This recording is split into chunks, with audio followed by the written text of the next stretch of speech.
Hello everyone, welcome to amazing session. In today's session guys, we are discussing about the e-commerce refund scam. In previous scam we are discussing about the KYC scam. KYC is known your customer scam. In our today's topic is e-commerce refund scam and protecting yourself from those kind of scams. So everything we cover into the session like previous session. Also we are discussing about the some theory behind the e-commerce scam and also some prevention techniques and some tactics behind the e-commerce refund scam.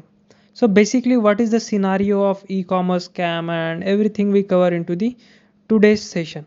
So in today's digital age, e-commerce has become a indispensable part of lives. However, we convenience comes the growing threat of online fraud.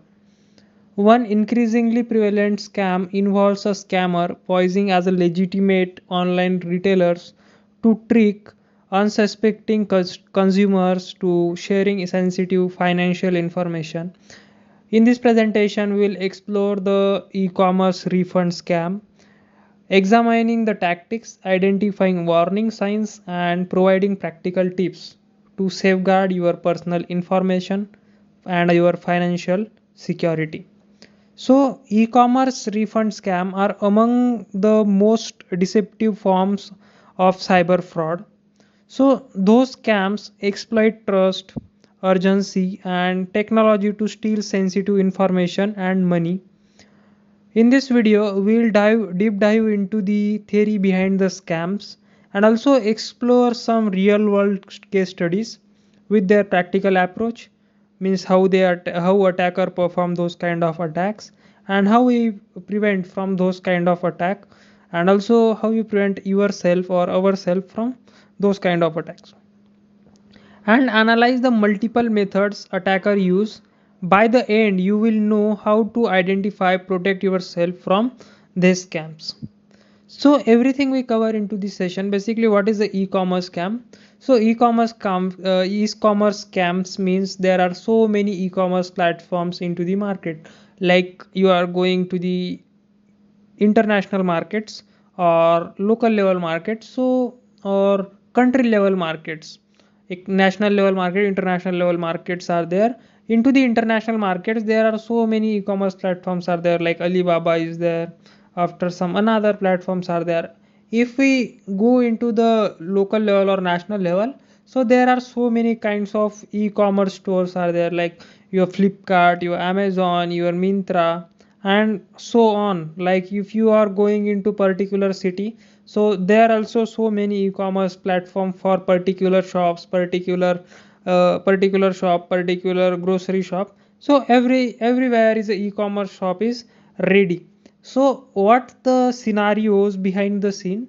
So by using those kind of platforms, attacker try to manipulate the peoples by using their tactics, by using their knowledge, by using their expertise. So those kind of things are there. So basically what is the theory behind the e-commerce refund scam. So basically what is the e-commerce refund scam. So e-commerce refund scams mean fake refund offers provide attacker provided to the victims. Like what kind of fake refunds offers are there. So we just see into the whole session. Also we will go into the real world case study, so you know guys which kind of fake refund offers are there. So, fake refund offer means a scammer contact to a consumer claiming to offer refund for recent purchases. They often create a fake website or use email addresses to mimic genuine online retailer. So, same kind of scam into the previous session, like into the KYC scam. Their attacker tried to manage or try to make a clone website of banking portal. So those kind of thing also there. So here that's the same thing, but there is small thing, but there is some difference between KYC and refund scam.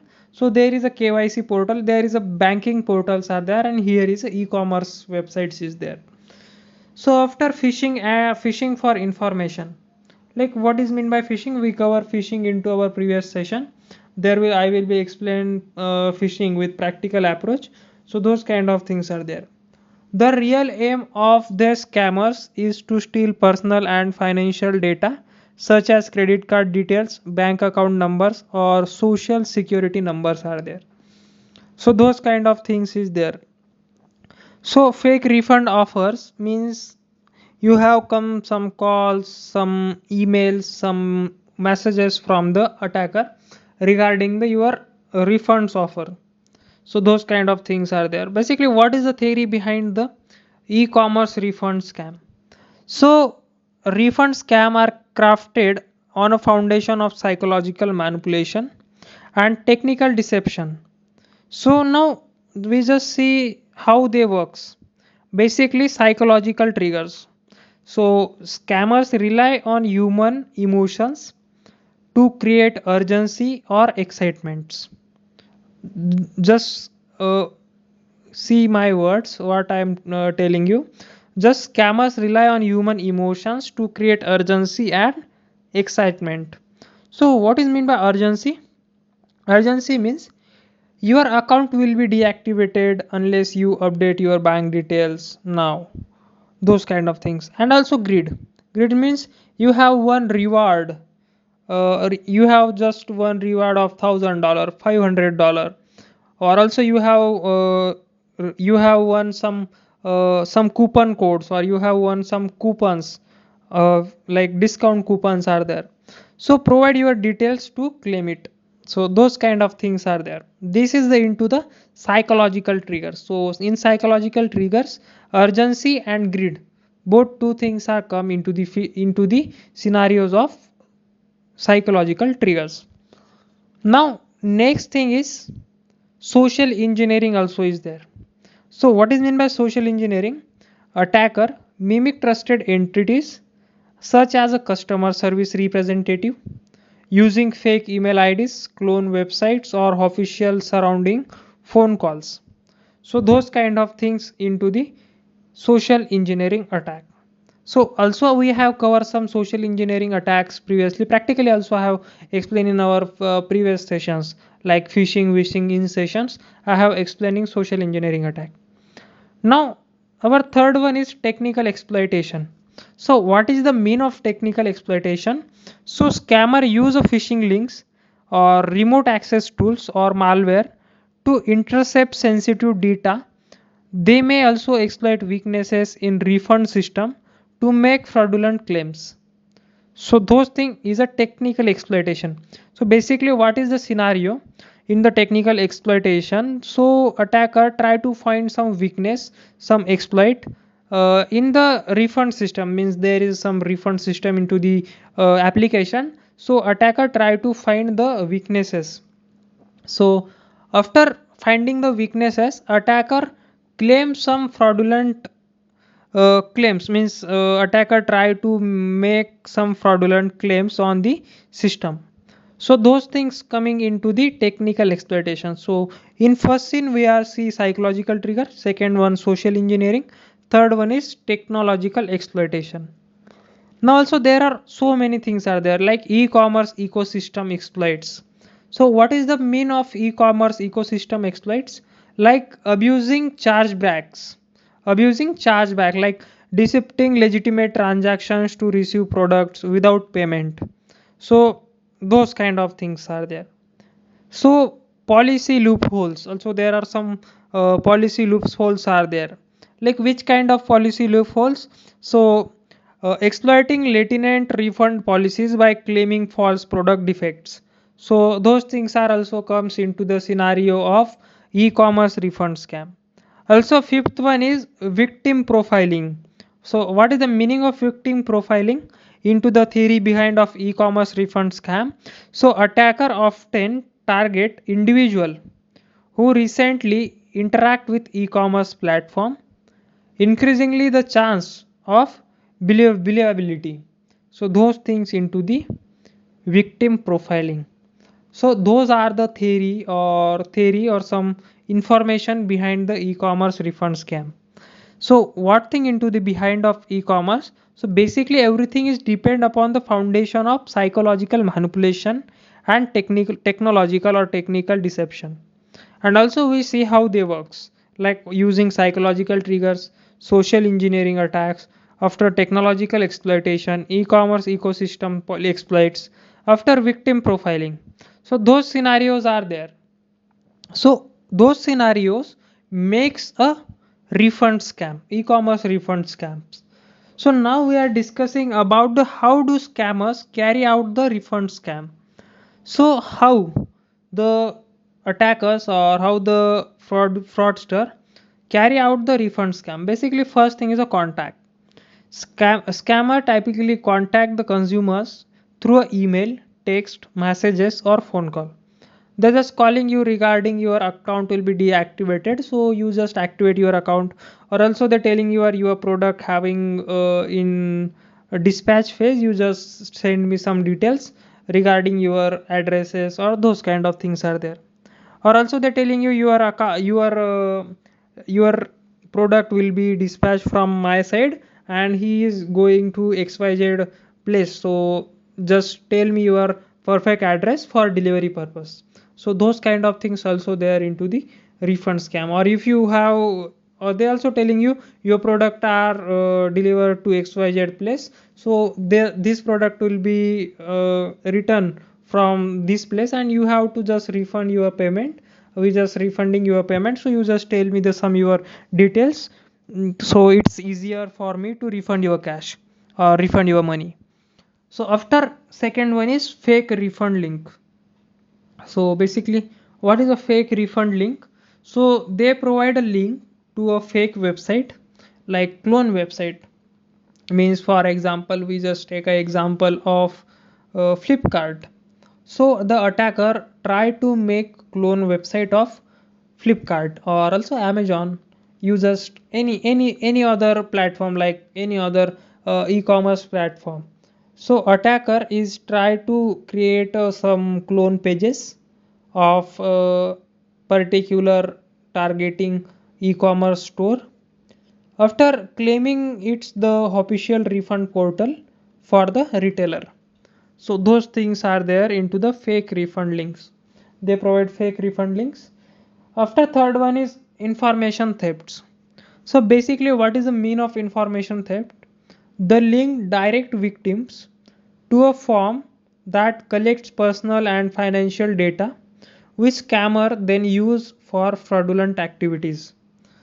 So what is the scenario is there? So the link is direct victim to forms a collect personal data or financial data, your personal account data, or your also account data, original account data to scammer use the fraudulent activities are there.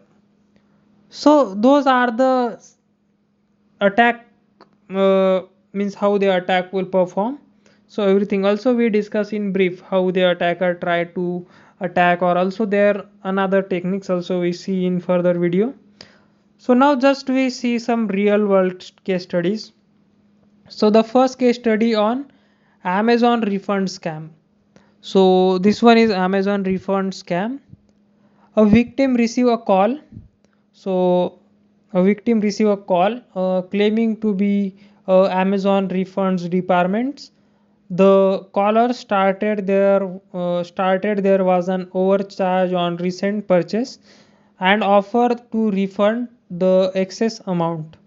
So those things are there. Just check the scenario behind the attacker, how they manipulate the peoples.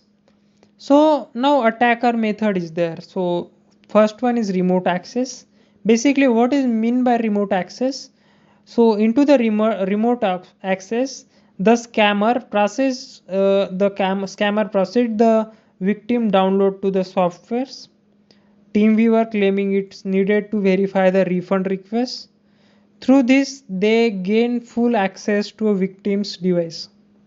Those kind of things are there. After, credential harvesting is there also. So what is meant by credential harvesting? During the session, the attacker stole bank credentials and execute unauthorized transactions. Yesterday we see in previous session we see regarding the KYC scams.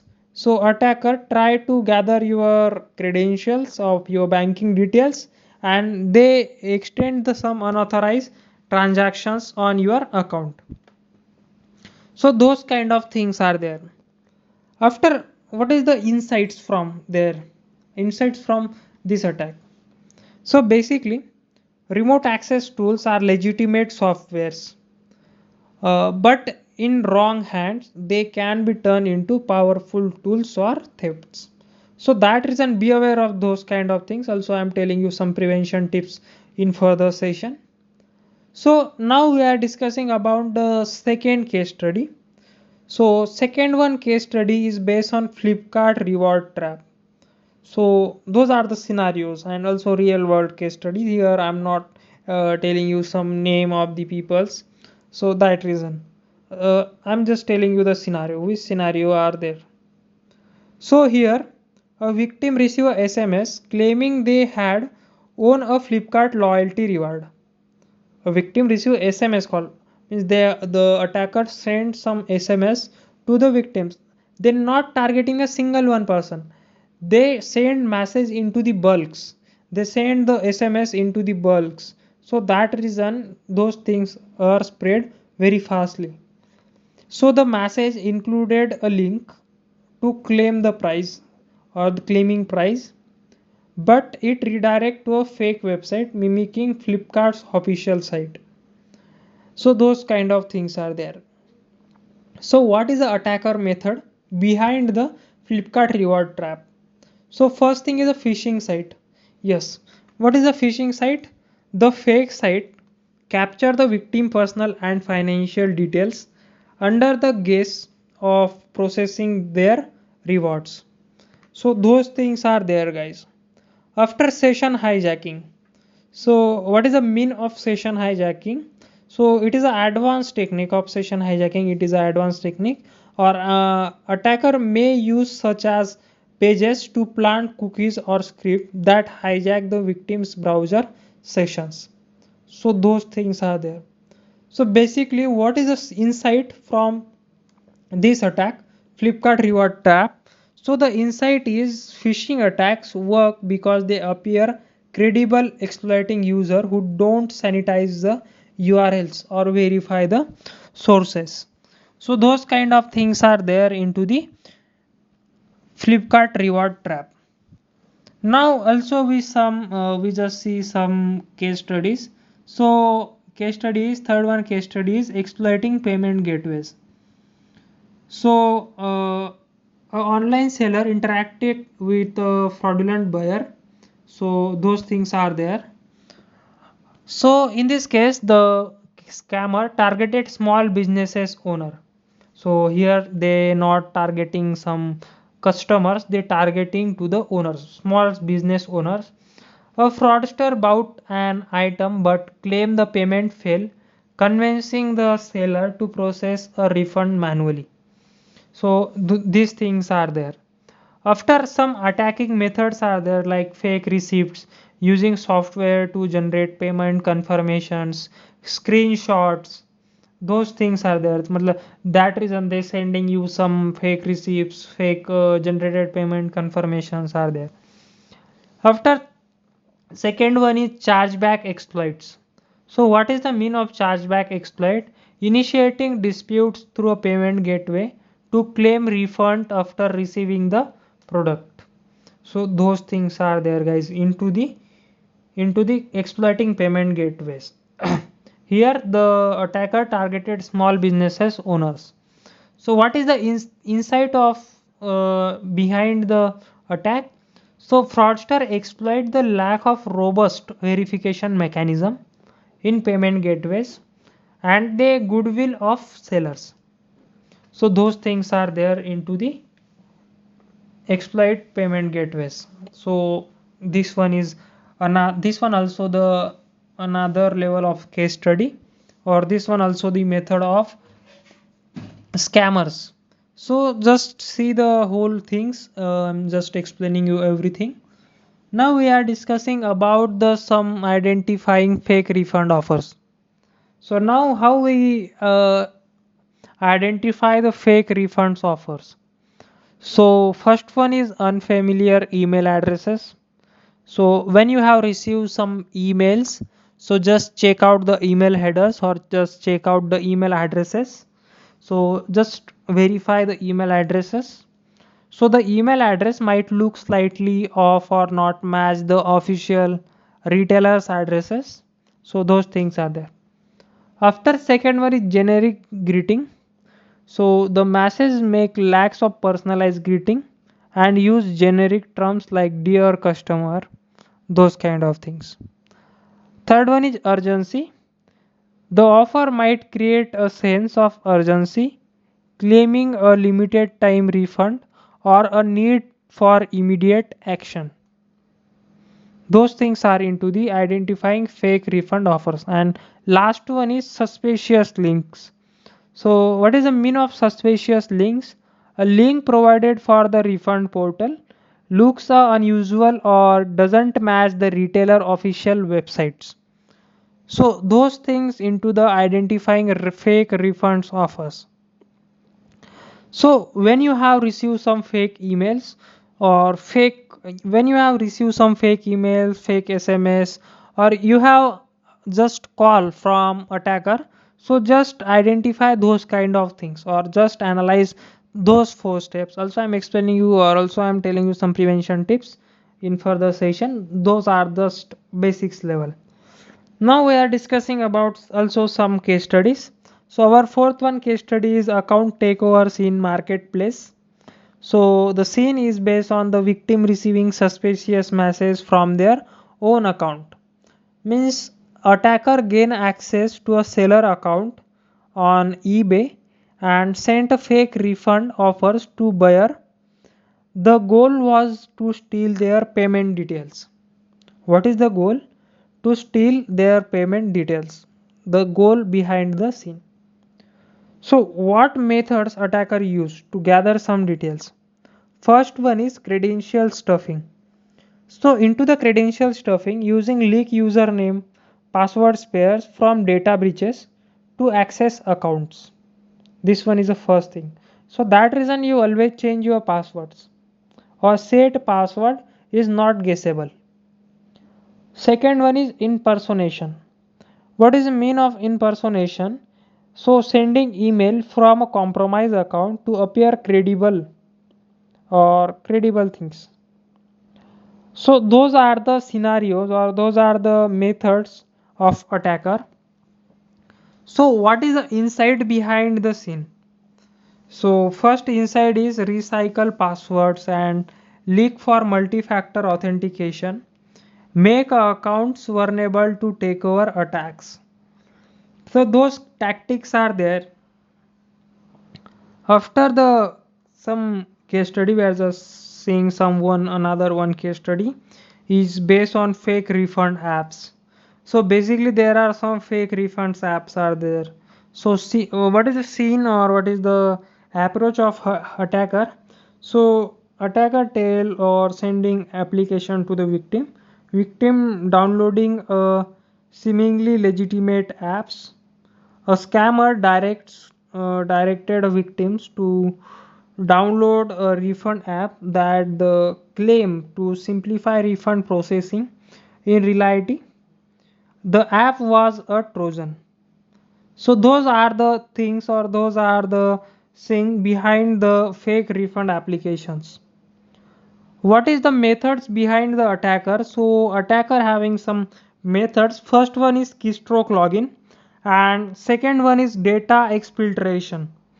What is mean by the keystroke login? When we taking some methods, so the keystroke login is that the app recorded everything typed by the victim including passwords and OTPs are there.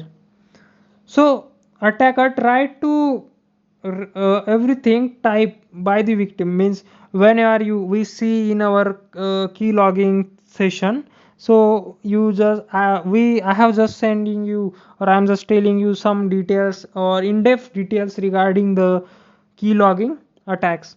So attacker try to set keylogger into your device. So whenever keylogger is installed into the your system, so any key you press into your keyboard on your keyboard, so those keys are captured to the hacker by using the backdoor. So those things are there. Second one method is Data exfiltration. So what is mean by data exfiltration? So sensitive data was silently sent to the attacker's server. So those things are into the fake refund app. So what is the insight behind the case study? So case study is that to Trojanize application exploit user who download the software from unverified sources. So that reason guys, you are download any application or any application or any, you are just visiting you have to download some files.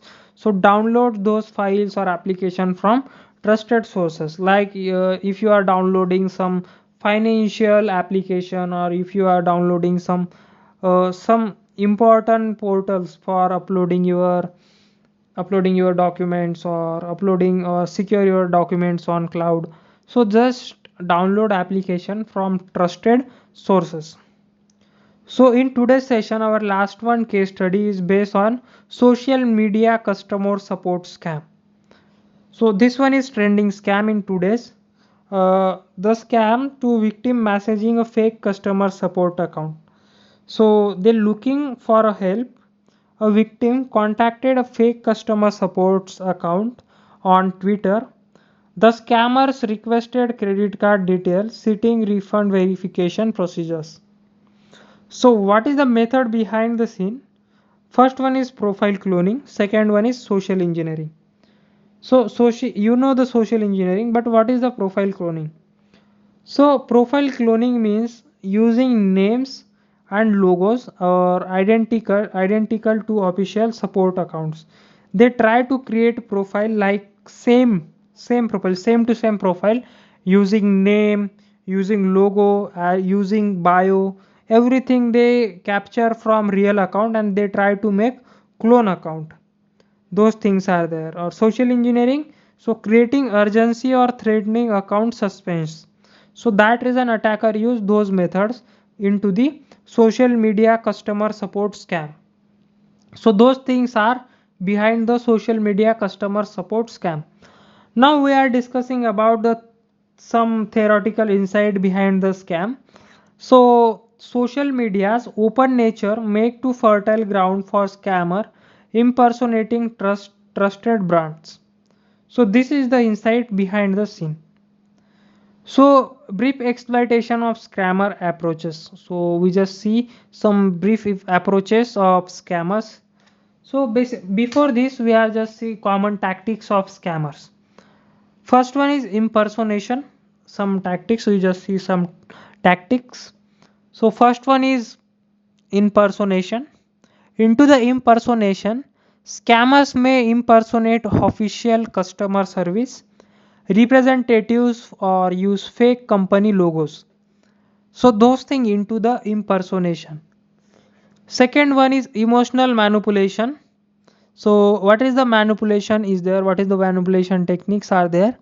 They may use emotional appeals like claiming to be a part of a special refund program. Or third one is phishing link. What is meant by phishing link? They created some clone websites and hosted on phishing domains.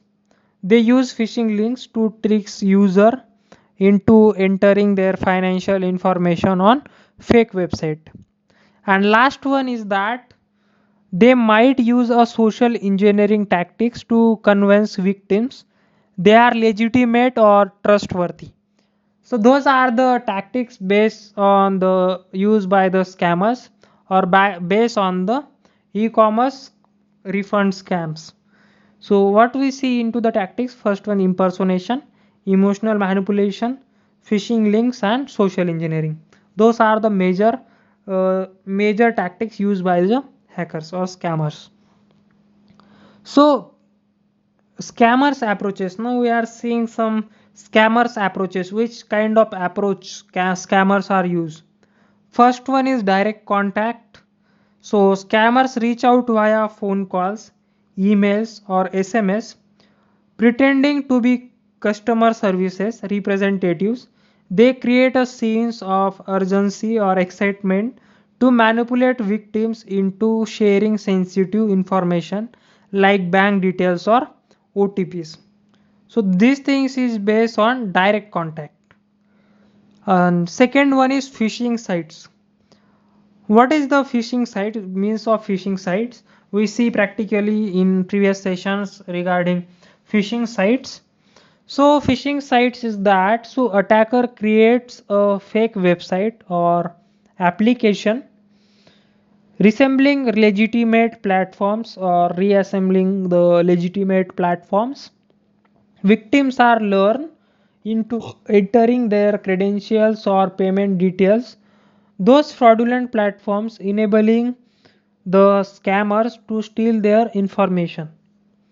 Those things into the phishing sites. After remote access tools, attacker have some remote access tools. Victim are tricked into downloading legitimate looking softwares like TeamViewer or some fake tools. On behalf of those scammers, they gain control of victim device, allowing them to access files, banking applications, or initiate the transactions. So those things into there of approaches. We just now seeing the approaches. You know the some tactics, but if you have know the approaches, so you worry about that how you secure yourself from those kind of approaches. I'm also explaining you some prevention techniques. Fourth one is policy exploitation. So what is the policy exploitation? Attacker abuse the reliant refund to chargeback policies on e-commerce platforms. They may submit false claims or exploit seller with fake receipts and disputes. So those things into the policy exploitation. Fifth one is Trojanize apps. Means Trojanized app means the attacker try to make a malicious program or malicious application, or they disguise the legitimate tools are used to record keystrokes, intercept OTPs, and exfiltrate personal data. These apps are often distributed through the unofficial channels or phishing campaigns. So those things are into the Trojanized application. Sixth one is social media impersonation. So scammers clone official customer supports accounts on platforms like Twitter or another platforms like Twitter, Instagram, Facebook, or Pinterest. So those kind of social media accounts. Victims seeing the help unknowingly interact with these fake profiles, often the providing sensitive details for refund verification. Seventh one is credential stuffing. What is the mean of credential stuffing? Using credentials leak in previous breaches, like for example, we just checking some breaches, like data breaches are there. By using or by the help of breaches, attacker attempt to log in into the victim's e-commerce accounts. This can be lead unauthorized transaction or account takeovers. So what scenarios are there? Whenever on the XYZ platform the data breaches occur, so what is the first priority? You have to change your password immediately after the data breach. If you don't change your password, so attacker try to find your passwords from data breaches. So those kind of things are there. So that reason guys, you change your passwords immediately after data breaches. If you have know the details or if you know the information or news regarding data breaches of your e-commerce platform, so change your password. After last one is fake payment receipts. What is a fake payment receipt? Scammer generate a convincing screenshot of payments confirmations to devices sellers into issuing refunds or shipping goods without actual payment. Those things are there. So those approaches combine the technological exploitation with psychological manipulations, making them effectively against unsuspecting victims. Awareness and cautious behavior are the key to avoiding this kind of scams. So what we see the some approaches. So what approaches we see? First one is direct contact. Second one, phishing site. Third one, remote access controls or remote access tools. Fourth one is policy exploitation. Fifth one is Trojanized application. Sixth one is social media impersonation. Seventh one is credential stuffing or credential harvesting. Eighth one is fake payment receipts. So those kind of things are there, guys. After, what kind of consequence of falling for those refunds? First one is identify thefts. So attacker, your stolen data can be used to often fraudulent account and making unauthorized purchases. Second one is financial loss. Scammers can drain your bank accounts to use your credit cards for illicit transactions or unauthorized transactions. And third one is damage your credit scores. So fraudulent activity can negatively impact your credit scores, making it difficult to obtain loan or credits into the future. So those are the consequences of falling for the refund scam. First one, identify thefts, financial loss, damage to your credit score. After protecting yourselves or tips for consumers or customers or peoples, first one is verify the sources. So always double check the sender's email address, phone number or website URL for any suspicious sign. So anytime you are verify, cross check the everything, always double check the legitimacy of email links and phone calls. Second one is contact retailer directly. If you have some doubts, if you have some suspicious activity, if you have doubts on suspicious activity, so directly contact with retailer directly. So if you receive a refund offer, reach out to the retailer directly through their official website or customer service line. So those things are there. After third one is don't click on suspicious links. So whenever you have received some URL, so you don't click on those kind of suspicious links. Or be cautious about clicking on any links in unsolicited emails or text, especially those that ask for personal information on urgent basis. So those things are there. Or also additional things I am telling you, enable multi-factor authentication. Always you enable your MFA, multi-factor authentication. It is an extra layer or additional layer of security. So secure your accounts with additional verification layers. Third one is avoid remote access requests. So always avoid the remote access requests. So legitimate entities rarely requires remote access to resolve issues. Fourth one is download from trusted sources. So guys, always downloads any application, any website from trusted sources.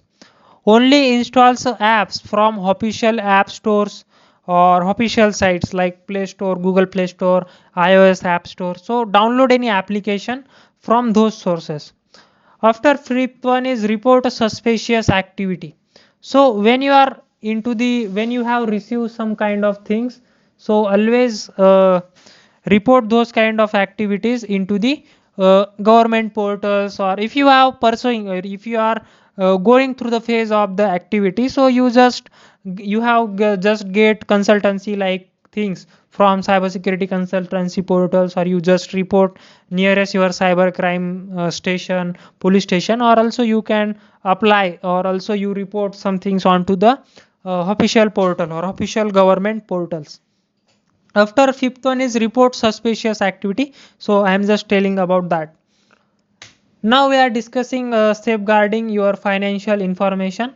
So strong passwords, use strongs and unique passwords for all your online accounts and avoid using the same password for multiple websites. Second one is two-factor authentication. Enable two-factor authentication on your online accounts for an extra layer of security.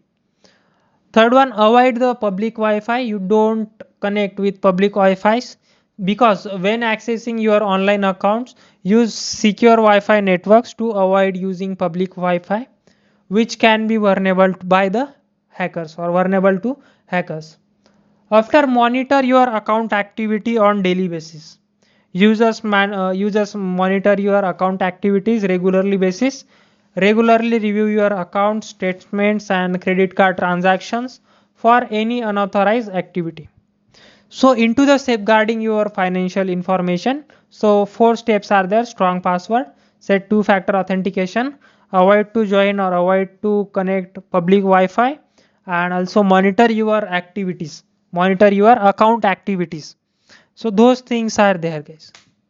Now reporting a refund scams and frauds. So reports local authorities, contact your local law enforcement agency to report the scams and provide any relevant evidence. Federal Trade Commission like FTC, file a complaint with the FTC to report the scams and help to prevent similar scam from happening to others. And last one is financial institutions are there. So contact with the financial institutions, contact your bank, credit card company to report the fraud and dispute any unauthorized charges. So those kind of things are there, guys. So when we those are the things into the reporting refund scams and frauds. First one, local authorities, goes to the local authorities. Federal Trade Commission is there and financial institutions are there. So what we see into the whole session, so everything we cover into the session. So what is the conclusion behind whole session? Staying a vigilant in the e-commerce landscape. In today's interconnected world, it is a crucial to be aware of the latest scams and take proactive steps to protect ourselves by understanding the tactics employed by the scammers, recognizing warning signs, and implementing security measures. We can navigate the e-commerce landscape with greater confidence. Remember, the vigilance in the key of staying safe in the digital realm. So this is the conclusion of today's session. So the conclusion: a person confidently shopping online with security measure enables. So scammer thrive on manipulation by the trust. By understanding their techniques and staying vigilant, you can protect your financial, personal information, personal data. Remembering, if something scams or something seems too good to be true, it probably is. So stay informed, stay safe. So everything about the today's e-commerce refund scams, I think you have know or you have worry about everything. If you have some doubt, so puts into the comments. I'm just telling you the answers. So guys, share this information to your friends, your family, and also stay safe from those kind of things. So I think those things are sufficient for today's session. And also we meet with new one scams techniques. So today's that's those things are there. So share this kind of information with your family, with your childs, and with your friends. So we meet into the next session. Thank you.